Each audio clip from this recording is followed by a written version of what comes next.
Patton, Indegenana, Tibet, Mimaye, Tibut, Mimaye, Tibet by the way, and the dog the right day. Thank you. Good evening, Honorable Chief Guest, Dr. Mrs. Miranda Manata, Principal, teachers, parents and students of Sussex College. I'm Dr. Chintan Sanjeev. We have been working in the field of psychiatry for about the last 18 years. And I have been working with youth therapists for about last 4 years. I used to visit once a month as one of my duties. And Mrs. Hemalata has made to give a brief account on what intellectual disability is and what are the causes and what are the possible interventions. In next 10 minutes or so, I will be running through a few slides and telling you or giving you a very brief account on intellectual disability. Next slide, please. Next slide, please. Yes, go. And the intellectual disability is defined. It is characterized by below average intellectual abilities, the lack of lack of skills necessary for day-to-day abilities.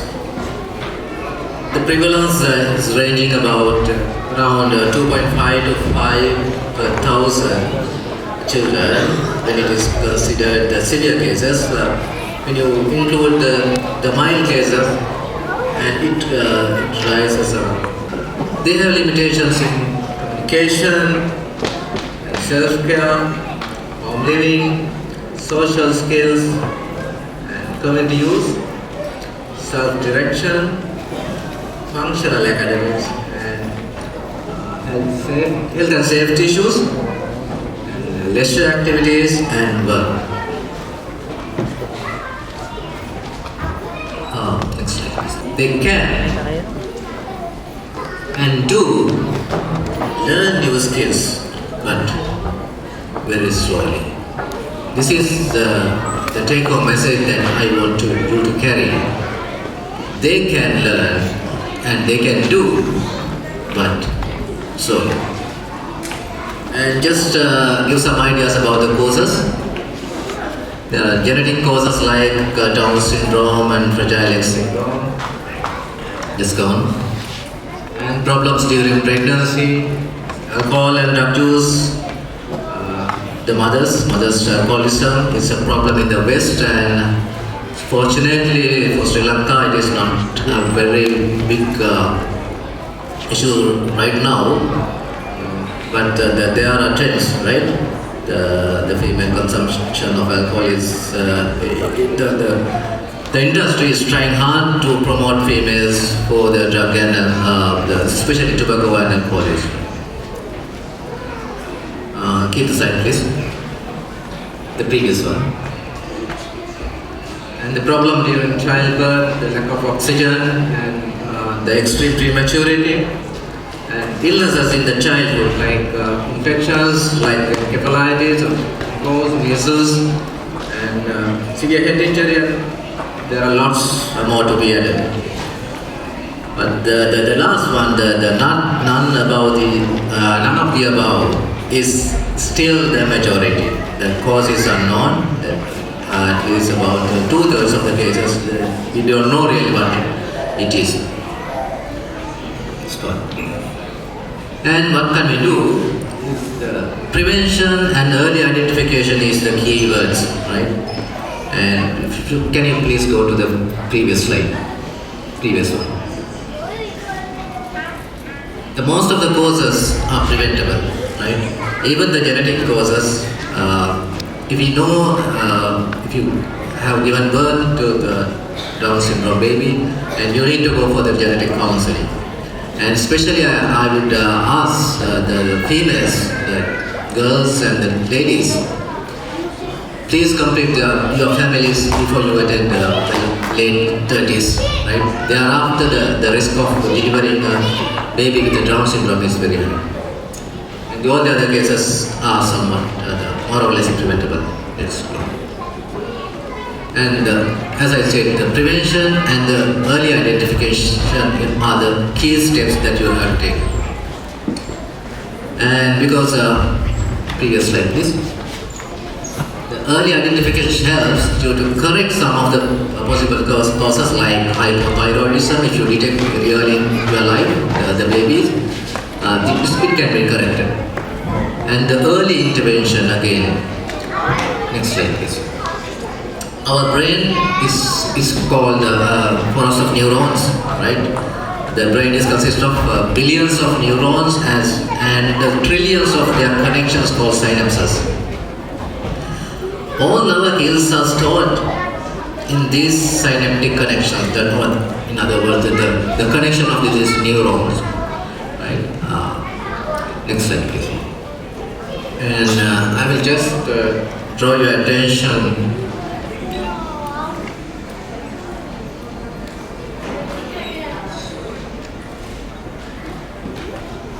Here, in the newborns, the neurons are very scarce and it gradually builds up to 3 months and the 2 years.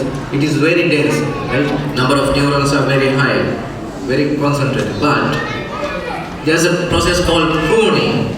Pruning means the underutilized neurons are cut off. And by about 6 years, the neuronal concentration is like this. And from 2 years to 6 years, this period, the underutilized neurons are cut off. And you need to catch before this pruning occurs. If you intervene around this area, you get best results of your intervention, because most of the underutilized neurons can be turned into the functioning neurons and the disabilities will be improved. Next slide please. And how do you identify them early? All the children born in Sri Lanka, they showed this nice books called the CHDR, Child Health Development Report, or usually known as clinic books, right, by the village mothers. They just call this clinic books. And this, the next slide please. This have a very good account on the milestones. And Sri Lanka literacy is very high, and all the mothers should read and follow this. This shows the abilities that a baby or the child should acquire according to their chronological age. If you find any delay, that's a red flag, right? You have to go to your midwife or the pediatrician and show them that my child has not acquired this skill yet. Then the early intervention can get good results. Yes. And again, how do you develop these skills? The simple answer is by stimulation, right? It's like sunlight to a plant. Without sunlight, how much you put fertilizers or the water, the plant won't go and blossom. And likewise, if you don't provide enough, and he won't acquire the necessary skills. Can be trained via these stimulations. And the children who are unable to walk should be encouraged to walk and giving enough stimulation and opportunities. And likewise, the people who have difficulties in phonation or the speech delays and small motor functions and all the intellectual abilities can be stimulated. And next slide please. Right, the stimulation can make miracles. Right, in the West, you see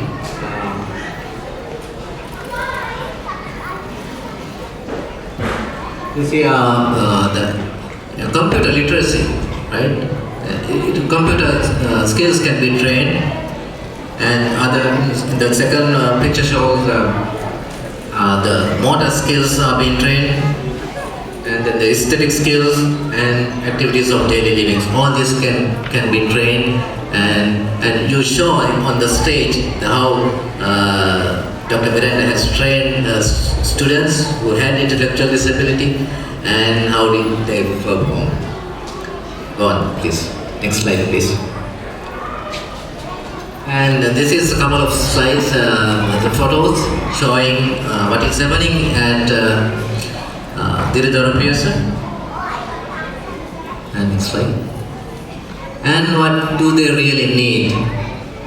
They need recognition, dignity, and opportunity to develop skills, but not the sympathy.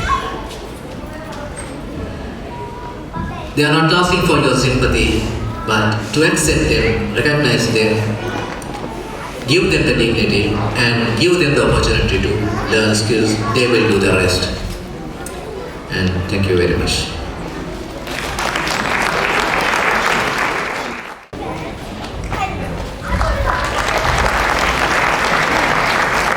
Thank you very much.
your contribution.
sir, Dr. Brenda Hamalata, and Nihal Pera sir, Chandana sir, Sujit sir, and all the parents over here. And I'm really sorry that we had kept you a little bit late because we had some technical issues and all. But I want to thank everyone, all my teachers and the prefects and the volunteers who worked really hard for this work. Before 3 months we started this project and we were thinking like how much money we can collect, but we worked really hard. But finally even chairman supported us by 1 lakh and we were able to donate 250,000 rupees for the Diridharu PSL. And today is the Teachers' Day.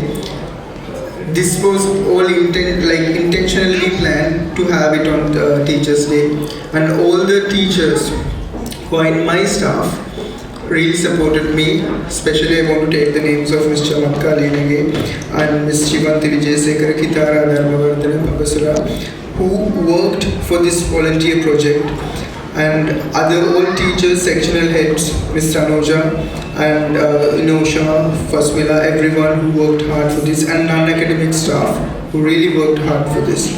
And especially special guests today, like we had Ms. Achinta Siddhagama and Mr. Lakmal who came for the music item, and Nihal sir's dancing event from Nirmani Dance Academy. I think Nihal sir is my teacher. I think today what I am because of him, I'm really happy that today I got to bring him on the Teachers' Day, and even he supported me to generate fund for this Diridharu. So thank you so much, sir, and Chandan sir, and Sujit sir, Mr. Vijita sir, and everyone who supported me. I think this is the way that we need to bring up our kids, to teach them the right thing, to teach them the right path. Thank you so much, all the parents for waiting here, and have a wonderful evening. Thank you. And now I would like to invite the head girl, Tarini, to propose the vote of thanks before the curtain call. Let us be grateful to the people who make us happy.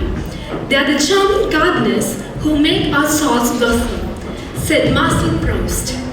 Good evening, Chief Guest, Professor Praneeth Abesundara, Founder Chairman, Mr. K.A.S. Jayadisa, Dr. Miranda Hemalata, special guests, principals, teachers, parents, and my dear fellow colleagues.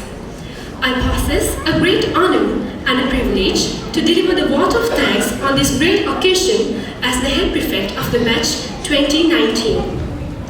First of all, I would like to convey my sincere thanks to the Professor Praneeth Abesundara. Sir, your eminent presence has indeed made this event memorable, and we unitedly thank you for your concern over the school and the gracious presence.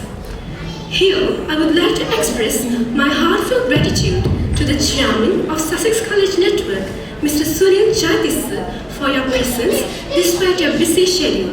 We are inspired by your words, sir. I would also like to convey my special thanks to Dr. Miranda Hemalata for sparing her time for us. No program of the school can be wholesome or completed without having the presence and inspiring words of our own principal, Mr. Teakshan Lianage. Sir, the guidance and support given by you are invaluable. On behalf of the entire college, I thank you from the bottom of my heart. An event like this cannot take place overnight. The wheels started rolling weeks ago. We have been fortunate enough to be backed by a wonderful group of teachers who guided us. Among them, our special thanks goes to all the teachers of the primary section and the eastern teachers, including Mr. Ramesh Miranto, Mrs. Sewangi Fernando, Mrs. Harshini De Silva, and Mrs. Narmada Kotalabada. And I could indeed be unfaithful if I do not express my gratitude to Mrs. Rasika Galage, Ms. Chamatka Lianage, Ms. Pavasara Pallegama, Mrs. Munadi Senarat, Mrs. Kumudani Malbanda, Mrs. Sujika Kitulgala, Mrs. Shivanti Vijayasekara, and Ms. Kitara Dharmavardhana for their wholehearted support to make this program successful. We are also thankful to all our dear parents for their remarkable presence and constant support. I would also like to convey my sincere thanks to all the distinguished guests, Professor Praneeth Abesundaran, Dr. Chintaka Sanjeevan, Mr. Nihal Pereira, Mr. Chandan Hera, Mr. Vijita Pereira, and Mr. Sujit Ilukpitia. And above all, our heartfelt gratitude goes to all the sponsors, non-academic staff, the members of the Elphinstone Theatre, the technical team, and helpers for supporting us to make this event a great success. We would like to thank all who are present here, including the past pupils of the college who made this evening more colorful by motivating us. Being on stage is magical. There's nothing else like it. You feel the energy of everybody who's out there. You feel it all over your body when the light hits you. And our special thanks goes to Mrs. Dilka Samanmali and TV Dharne for the media sponsorship given by them. I would also like to thank our very own brother, Basindu Gunasekara, for sacrificing his time for the college. Let me thank all you once again, because if it's not you all, this day would not have been successful. Gratitude is the most beautiful way to express all that's in your heart with just 2 words. Thank you.